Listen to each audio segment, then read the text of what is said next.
ప్రియమైన సహోదరి సహోదరులారా, మీ అందరికీ ఒక మంచి వార్త. మేము 365 అంశాలను 6 భాషల్లో పంచుకోబోతున్నాం. ఇంగ్లీష్, కన్నడ, హిందీ, తమిళం, తెలుగు మరియు మలయాళం.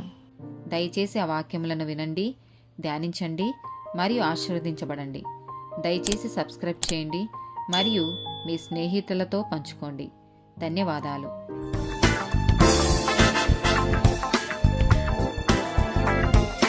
టూ 252 టాపిక్ మనశ్శాంతి. యెషయా గ్రంథము 26వ అధ్యాయము 3వ వచనము. ఎవని మనస్సు నీ మీద ఆనుకొనునో వానిని నీవు పూర్ణ శాంతి గలవానిగా కాపాడుదువు, ఎలయనగా అతడు నీ యందు విశ్వాసముంచి ఉన్నాడు. యోహాను సువార్త 14వ అధ్యాయము 27వ వచనము.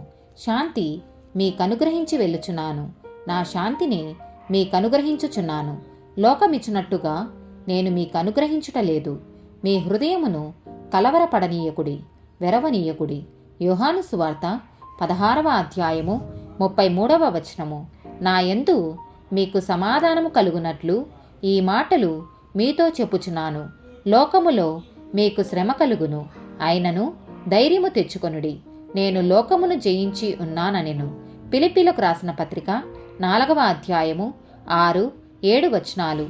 దేనిని గూర్చియు చింతింపకుడి గాని ప్రతి విషయములోనూ ప్రార్థన విజ్ఞాపముల చేత కృతజ్ఞతాపూర్వకముగా మీ విన్నపములు దేవునికి తెలియచేయుడి.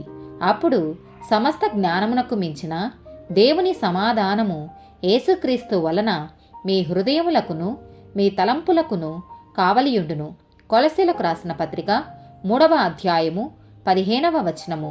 క్రీస్తు అనుగ్రహించు సమాధానము మీ హృదయములలో ఏలుచుండనీయుడి. ఇందుకొరకే మీరొక్క శరీరముగా పిలువబడితిరి మరియు కృతజ్ఞులై ఉండుడి. ఆమేన్.